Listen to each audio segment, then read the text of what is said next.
दोस्तन जी फरमाइश ते आऊं आरिफ साहब जो नसरी टुकड़ो पेश करे रहियो आहियां। उमेद त क़बूल पवंदो। तूं ॾाढी सोहणी आहीं, तुंहिंजे जिस्म जी खुशबू में शैम्पून जी बोतल जो नशो आहे। तुंहिंजो बदन भाकुर में अचे थो, ॼण ठठे जी रेशम सां भाकुर भरिजियो वञे। तुंहिंजे चपन ते नज़र पवे थी, ॼण जाम शोर जे पहाड़नि ते हलंदड़ सिज जो आख़िरी किनारो यादि अचो वञे। तुंहिंजे वारनि जो वास वठण लाइ जिब्राईल बि हेठि लहियो अचे। तुंहिंजे नेणनि जी कोमलता खे ॾिसी बेज ॿिन्ही जा तिल ऐं तरायूं यादि अची वञे।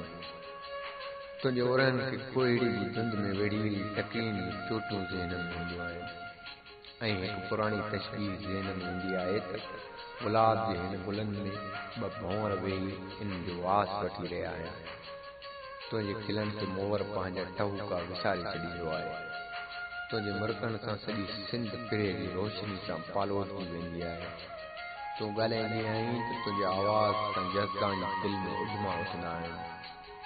तूं मुंहिंजी मोहबत आहीं, तो तां मुंहिंजो सभु कुझु कुर्बान। पर ए मुंहिंजी माउ जे फुड़नि जहिड़ी ऐं मुक़दस मोहबत तूं बि सिंध तां कुर्बान।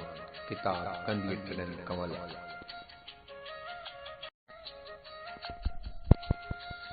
दोस्तन जी फरमाइश ते आऊं आरिफ